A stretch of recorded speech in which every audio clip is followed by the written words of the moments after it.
United States went to war in the Middle East to protect what's called the petrodollar system, the most powerful system on earth. And there's a theory that says the US may have accidentally or intentionally started the process of destroying it. We are facing a real shock that is probably beyond what we can imagine at the moment. And what we're seeing is what some people are calling the end of Pax Americana. History in the future will look back at the year 2026 and mark it as the beginning of the end of Pax Americana. Right now, there is 6 countries in the middle of this chess match over basically the thing that runs the entire world, which is energy. And depending on how the next few weeks play out, we could be looking at a couple different outcomes. And before I explain what they are, I just want to set the stage for what's happening. Because the reason all of this is pretty bad is because it's happening at the worst possible time. For example, there's a $9.4 trillion shadow banking system called private credit. Companies like Blackstone, Apollo, Blue Owl, all of which lent money to businesses and pension funds and everyday retirement accounts. And now investors want their money back and the system can't return it, which are also some of the biggest financial institutions in the world are collapsing in terms of their share price. That's problem number 1. According to Jerome Powell, we are now at net zero job creation for the last year. Effectively, there's zero net job creation in the private sector. So this is not good. Companies are basically using AI as an excuse to lay off thousands and thousands of workers, or just not hire anyone at all. Problem number 3, the national debt. The government is spending way more money than it's making, especially now with what's going on in the Middle East. What's clear is that our debt is growing much faster. The federal government debt is growing substantially faster than our economy. It will not end well if we don't do something fairly soon. Problem number 5 is the war in Iran, which might be the match that sort of sets off the economy, if it doesn't end soon. That is the world right now. Having said all that, let me explain the game that I think is being played. So player number 1 is the United States. What does it want? It wants to preserve what people call the global hegemon status, right? In other words, it wants to stay on top and to keep oil priced in dollars all around the world. It wants to keep the world borrowing in those dollars and putting those profits into US treasuries, aka the bond market. It wants to keep the same military and financial dominance it's basically had since 1945. Player number 2 is China, and it wants the opposite. Right? It wants to dethrone the dollar, it wants control over cheap energy for its economy, and it wants to become the price setter for global commodities without getting involved in any wars, right? Player number 3 is Russia. Russia has oil, it has weapons, it has commodities. It is looking for allies willing to pay in something other than a currency that can be frozen, like what happened to them in 2022. Player number 4 is Iran. What do they want? They want to survive just long enough. Now, I'm not a military strategist or an economist for that matter, but there's a lot of talk about asymmetric warfare, which is where Iran is spending a lot less money to defend the strait using cheaper drones versus the very expensive missiles that take a long time to manufacture. Now, I can't really comment on any of that, but the truth is, Iran does not have to win the military war. They just have to pressure the global economy long enough for the world to say, okay, our wallets are starting to hurt, please stop, right? Which is also why every single day we are seeing conflicting data. Trump says, we're negotiating peace. Then he says, okay, just kidding. Then he says, okay, we're still fighting. And Iran's like, no one's negotiating anything, right? Now, because of this conflicting information, the market and oil is crazy volatile right now.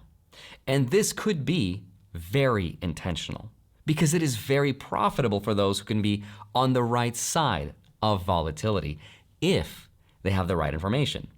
And a great example of this is a $1.5 billion futures contract that was placed a few minutes before Trump announced a peace negotiation. Right? Once it was announced, the value of that trade went way up, and whoever that person was made over $60 million in less than 20 minutes. That's pretty crazy. Now, whether the war continues or stops, every day that strait is closed, the global economy suffers, which gives Iran a strategic leverage point over US interests. Power player number 5 is the GCC, which is a group of countries that includes Bahrain, Kuwait, Oman, Qatar, Saudi Arabia, and the UAE. The Gulf states want stability and protection, but they're also hedging between the old system, aka the petrodollar, and what could be the new system. Now, arguably the last player of this game is us, right? Our 401ks, our gas prices, our jobs, food, our savings, all of that is sort of in the middle of this crazy chess game. So those are the players, and now let me tell you what the game is. About what Iran, Russia, and China are doing right now. The theory says they figured out that they don't need to fight the petrodollar, right? They just need to build an alternative system, and each one of these countries has a part of the missing puzzle, if you will. For example, Iran has the choke point. It controls the Strait of Hormuz, of which 20% of the world's oil flows through every day. And every day that the strait is closed, the global economy gets a little bit more desperate. And Iran is using that leverage to make an offer to the world. Their offer is this: hey guys, the strait is actually open. You can pay for your oil in Chinese yuan, and then we'll let your ships through safely. Even the United States is backing off the sanctions on Russian oil, which tells us how desperate the situation actually is getting. And of course, China has the payment rails. Now, what's interesting is that the yuan is not actually freely traded. Like, you can't just go buy it on an exchange right now like dollars or euros. The only practical way to get yuan is to sell something China wants. And historically, what China's always been willing to accept is gold. So the actual transaction looks something like this. You sell your dollars, you buy your gold, you sell that gold to China in exchange for yuan, you take that yuan to Iran, and then you buy the oil and your ship gets home safely. What is the evidence of this then? We can look at something like Swiss gold exports to Saudi Arabia. Starting in 2022, which was when the US froze Russia's dollar reserves, Saudi Arabia started buying gold at a much faster rate through Switzerland. Here's a chart you can see. Now look at Chinese exports to Saudi Arabia over the same time period, right? Saudi Arabia is buying Chinese goods and gold while selling oil. And it's not just the GCC. For 3 of the last 4 months, the biggest thing the United States was shipping out of the country was gold, specifically what's called non-monetary gold. The US government is now paying a lot more to borrow money than it was a couple weeks ago. And it's happening at the worst possible time because here's how bad the US financial situation is right now. European and UK investors own about 40% of all US treasuries held outside the United States. And Europe and the UK are hurting for energy, which means when their bond markets crack under the potential pressure of an oil shock and rising inflation and their need for food and energy, those investors have to sell something to pay for it, their US treasuries, so they can get the cash to pay for all those necessities, right? So, based on everything that's happening, there's 3 possible outcomes, 3 theories as to how all of this could potentially end. So outcome number 1 is the best outcome.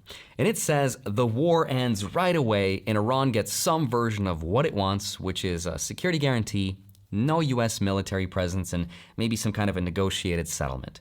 So the Strait of Hormuz opens up within the next few weeks. And if that happens, oil prices come back down, inflation does not become a thing, the Fed gets room to cut rates, and the stock market goes up and everybody's happy. J.D. Vance probably comes in and saves the day and negotiates it with Iran, and his presidency is saved in 2028. Whatever the narrative is going to be, that is the best case scenario. But even in this outcome, the risk is that the world that comes out of the other side of this is not going to be the same world we're used to, right? Because the petro-gold, petro-yuan system that Iran, Russia, and China have been building is not going to automatically go away. Saudi Arabia is not going to stop buying its gold through Switzerland. Russia is not going to stop selling oil in yuan, and this multipolar world is going to accelerate. The dollar, of course, survives, but it could be potentially weaker than it used to be. That's outcome number one. Outcome number two, the war keeps going. Hormuz stays closed for another 3 to 4 weeks, and that is roughly the point where economists say things start to break, and they're very hard to reverse, and they take a very long time to rebuild. But it's really hard to say. That's outcome number two. Outcome number three, the war drags on even longer, where interest rates go up so fast, the US government literally cannot afford to keep borrowing at those rates. That's when the Fed injects liquidity into the system into an oil spike, which has never been done before in modern history. Is that printing money with cheap oil just inflates asset prices.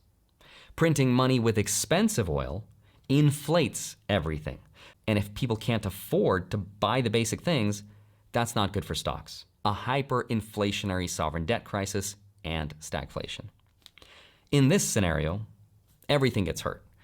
Arguably the worst possible outcome, and hopefully it doesn't happen.